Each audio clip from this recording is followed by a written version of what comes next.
இங்கே பாருங்கள் மழை பெய்யுது. அந்த பாருங்கள் செடியெல்லாம் தள்ளி விட்டுருச்சு இந்த காற்று. திடீர்னு அதிகமாக காற்று அடிக்குது, அப்புறம் கம்மியாக இருக்குது. இந்த மழைக்கு நான் ஒரு மருந்து குழம்பு வைக்க போகிறேன். ஒரு கொறடா துவையல்னு ஒரு துவையல் பார்த்தேன், அதை நான் அரைக்க போகிறேன். இங்கே பாருங்கள் காற்று எங்கும் நான் சாத்தி வச்சுருக்கேன் ஃபுல்லாக. மழை ரொம்ப ஹெவியாக இல்லை, லைட்டாக தான் தூறல், இந்த சாரல் மழை மாதிரி பெய்யுது. ஆனால் வெளியில் போக முடியல. ஸ்கூல் இன்றைக்கி லீவ் விட்ருக்கலாம், அன்றைக்கி லீவ் விட்ட அன்றைக்கி வெயில் அடிச்சிச்சு. இன்றைக்கி மழை ஃபுல்லாக மழை, இன்றைக்கி ஸ்கூலை வச்சு விட்டாங்க. இங்கே பாருங்கள் தெரியலை மழை பெய்யுறது, அதாவது சாரல் மழை ஒரு சைடாக அடிக்குது. வெளியிலலாம் போக முடியல, அவ்வளோ இது காற்று அடிக்குது. ஏதாவது குடையெல்லாம் கொண்டு போனோம்னா இழுத்து தள்ளிடும் போல். இங்கே பாருங்கள் ஜன்னல்லாம் காற்று அடிச்சுக்கிட்டு இருக்குது. ஜன்னல்லாம் நான் இப்படி கிராஸாக அடிக்கிறதுனால உள்ளே வர மாட்டேங்குது, அதனால் பிரச்சனை இல்லை. இந்த நல்ல கதகதப்பாக இருக்குது, அதனால் மருந்து குழம்பு வைக்க போகிறேன் நான். இப்போ பாருங்கள் இதுக்கு சின்னோண்டு ரொம்ப சின்ன கிண்ணம், ஒரு பெரிய ஸ்பூனால் போட்டோன்னா ஒரு ஸ்பூன் இருக்கும்ல, அந்தளவுக்கு தான் அது வச்சுருக்கேன். பூண்டு ஒரு கைப்பிடி உரித்து வச்சுருக்கேன். புளி ஊற வச்சுருக்கேன். புளியையும் ஊற வச்சுட்டு கொஞ்சம் சுடு தண்ணி ஊற்றி ஊற வச்சோன்னா சீக்கிரம் ஊறிடும். 2 கொத்து கருவேப்பிலை எடுத்துக்கிட்டேன். இந்த பாருங்கள் இது வெந்தயம் 1 ஸ்பூனு, கடலைப்பருப்பு 1 ஸ்பூனு, மல்லி மட்டும் கொஞ்சம் ஒரு 2 ஸ்பூன் போட்டுக்கலாம். போட்டுக்கிட்டு உளுந்து கொஞ்சோண்டு திக்குக்காண்டி தான் ஒரு 1/2 ஸ்பூன் போட்டிருக்கேன். துவரம்பருப்பு ஒரு பெரிய ஸ்பூனால் 1 ஸ்பூனு, இல்லைன்னா 1.5 ஸ்பூன் போட்டுக்கலாம். மிளகு மட்டும் அதிகமாக போடணும். சீரகம் 1 ஸ்பூனு. மிளகு எவ்வளவு நம்ம இந்த 1.5 ஸ்பூனு 2 ஸ்பூன் போடுறோம்ல அந்தளவுக்கு. இது சுக்கு ஒரு பீஸ் போட்டுக்கலாம். மிளகு மட்டும் நம்ம இப்போ ஒரு ஸ்பூன் எல்லாம் போடுறோன்னா மிளகு மட்டும் 2 ஸ்பூன் போட்டுக்கலாம். ஏன்னா மிளகாய் காரத்தை கம்மி பண்ணிக்கிட்டு இது போட்டுக்கலாம். இது ஒரு 1.5 ஸ்பூனுக்கு துவரம்பருப்பு போட்டிருக்கேன். போட்டுக்கிட்டு இப்போ உளுந்து ஒரு 1/2 ஸ்பூன் போட்டிருக்கேன். இது ஒரு கையிலே நான் வீடியோ எடுத்துக்கிட்டு ஒரு கையிலே பண்ணுறதுனால எனக்கு அப்படியே போட முடியலை, கொட்ட முடியலை. இப்போ கடலைப்பருப்பு 1 ஸ்பூனு, சின்ன ஸ்பூனால் 1 ஸ்பூன் போட்டிருக்கேன் கடலைப்பருப்பு.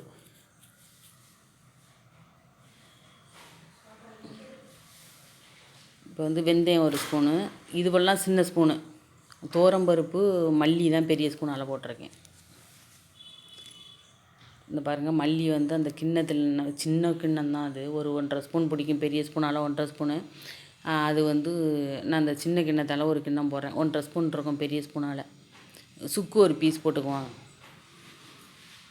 எல்லாத்தையும் போட்டுக்கிட்டு இப்போ மிளகு மட்டும் பெரிய ஸ்பூனால் 2 ஸ்பூன் போட்டுக்கலாம். நல்லா தாராளமாக போடலாம். மிளகெல்லாம் ரொம்ப நல்லது, வயிறு புண்ணெல்லாம் ஆற்றும். இந்த மழைக்கு இந்த சளி தொண்டையை கட்டுறது இதுக்கு எல்லாத்துக்குமே தேவலாம் அந்த சுக்கு, இந்த மிளகெல்லாம். சீரகம் 1 ஸ்பூனு. கருவேப்பிலை 2 கொத்து போட்டுக்கலாம். மிளகாய் ஒரு 5 தான் போடுறேன். ஏன்னா நம்ம மிளகாய் நிறையா மிளகு காரம் அதிகமாக போடுறோம்ல. இது மருந்து குழம்புங்கிறதுனால உங்களுக்கு மிளகு அதிகமாக பண்ணிவிட்டு மிளகாவை கம்மி பண்ணிக்குவோம். கருவேப்பிலை 2 கொத்து உருவி போட்டுக்கலாம். போட்டுக்கிட்டு இதை நல்லா ஃபஸ்ட்டு இது வறுப்போம். நல்லா வறுத்துட்டு கொஞ்சம் சூடு ஏறினோடனே கொஞ்சம் சிம்மிலே வச்சு வறுக்கலாம், இல்லைனா டக்குன்னு கருகிரும். அதனால் கொஞ்சம் நல்லா சூடு ஏறினோடனே கொஞ்சம் சிம்மில் போட்டு வறுக்கலாம்.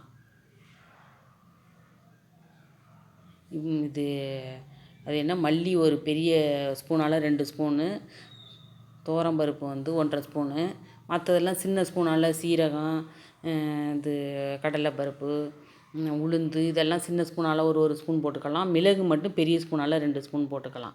போட்டுக்கிட்டு மிளகாய் 5, கருவேப்பிலை 2 கொத்து, இந்த சுக்கில் ஒரு பீஸு, வெந்தயம் இதெல்லாம் ஒரு ஸ்பூனு சின்ன ஸ்பூனில் போட்டுக்கலாம். எல்லாமே போட்டுக்கிட்டு நல்லா சிம்மில் போட்டு நல்லா வறுத்துக்கலாம். வறுத்து ஆற வச்சு பவுட்ரு பண்ணிக்கலாம். இல்லைன்னா நம்ம தண்ணி ஊற்றி அரைக்கிறதுனாலும் அரைக்கலாம். புளியை போட்டு பூண்டு போட்டோன்னா இது ஒரு மாதிரி தண்ணி ஊற்றி அரைக்கலாம். நான் அப்படி அரைக்கலை, புளியை ஊற போட்டுட்டேன். பூண்டை எல்லாமே வதக்கிடுவேன். நல்லெண்ணெய் ஊற்றிக்கிட்டு இது ஆறட்டும். சுக்கு அடிபடுதா என்னென்னு தெரில, ஆனால் போட்டிருக்கேன் நான். ஒரு கைப்பிடி பூண்டு போட்டு நல்லெண்ணெய் தான் ஊற்றணும். போட்டுட்டு அது சூடு ஏறட்டும். சிம்மிலே போட்டு மெதுவாக வேகட்டும். அதுக்குள்ளே இது ஆறினோடனே அரைச்சிடலாம். அந்த நல்லெண்ணெயிலே பூண்டு நல்லா வேகட்டும். இது ஆறினோடனே அரைச்சிடலாம். இந்த சுக்கை கூட உங்களுக்கு அந்த மிக்சியில் அடிக்கிறதுக்கு இருந்துச்சுன்னா இந்த இடிகளில் போட்டு நச்சுட்டு கூட போடலாம். நான் அப்படியே போட்டு பார்க்குறேன், அடிக்கலாமான்னு தெரில. பிளேடு உடஞ்சாலும் உடஞ்சி போயிடும், அதுக்கு தான் பயமாக இருக்குது. இப்போ ஆறிடுச்சு. இப்போ அடிச்சுட்டு வந்துடலாம். பாருங்கள், நல்லா பவுட்ரு பண்ணியாச்சு. இது நல்லா பொன்னிறமாக ஆகிறதுக்குள்ளார வந்து அந்த நம்ம அடிச்சுட்டு வந்திருக்கோம்ல பவுட்ரு, அந்த பவுட்ரை போட்டு அதில்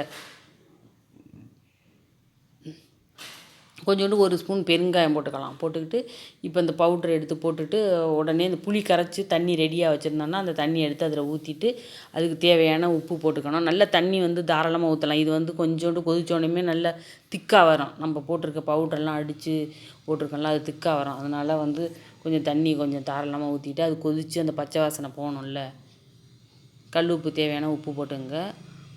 உப்பு போட்டுக்கிட்டு இது ரொம்ப நல்லது. இந்த குழந்த பிறந்தவங்களுக்கெல்லாம் இந்த மருந்து குழம்பு வச்சு கொடுப்பாங்க. ரொம்ப வயிறு புண்ணுக்கெல்லாம் ரொம்ப நல்லது. இது வந்து கொறடா துவையல்னு ஒரு துவையல். இது அரைச்சிக்கலாம். தேங்காய் 1 மூடி தேங்காய் திருவிக்கிட்டு, கருவேப்பிலை 2 கொத்து, சின்ன வெங்காயம் நிறையா போடணும். போட்டுட்டு ஒரு காரத்துக்கு தகுந்த மாதிரி நான் ஒரு 7 பச்சை மிளகாய் வச்சுருக்கேன். கல் உப்பு, புளி, 1 ஸ்பூனு வந்து சீரகம் எல்லாத்தையும் போட்டு தண்ணியே விடக்கூடாது. தண்ணி விடாமல் நல்லா அரைச்சிக்கணும். தண்ணி விடாமல் அரைச்சோன்னா இது வந்து சாதத்தில் போட்டு நெய் ஊற்றி சாப்பிட்டோம்னா ரொம்ப சூப்பராக இருக்கும். இது வந்து கொறடா துவையல்னு இதுக்கு பேர். இந்த மருந்து குழம்பு ரெடி. சுட சுட சாதம் ரெடி. இந்த சாதத்தை பாருங்கள், சுடு சாதத்தை போட்டுக்கிட்டு இந்த துவையல் எடுத்து இந்த கொறடா துவையல் அதில் வந்து ஒரு உருண்டை எடுத்து வச்சுக்கலாம். வச்சுக்கிட்டு நெய் ஊற்றிக்கிட்டு நல்லா பிசைஞ்சு சாப்பிட்டோம்னா சூப்பராக இருக்கும். இந்த மழைக்கு வந்து நம்ம வந்து கடைக்கு போக முடியாது, இருக்கிறத வச்சு தானே செய்யணும். அதனால் ரொம்ப சூப்பராக இருக்கும். இந்த பாருங்கள், நெய் ஊற்றிக்கணும். போட்டு அப்படியே பிசைஞ்சு சாப்பிட்ற வேண்டியதான். சுவையான கொறடா துவையல் ரெடி. இது ரொம்ப நல்லாயிருக்கும். இந்த துவையல் தொட்டுக்கலாம், எல்லாத்துக்கும் சாப்பாட்டுக்கும் தொட்டுக்கலாம், சூப்பராக இருக்கும். இங்கே பாருங்கள், எனக்கு சூடு கை வைக்க முடியலை. இல்லைன்னா நல்லா பிசைஞ்சிக்கிட்டு சாப்பிட்டோன்னா சூப்பராக இருக்கும்.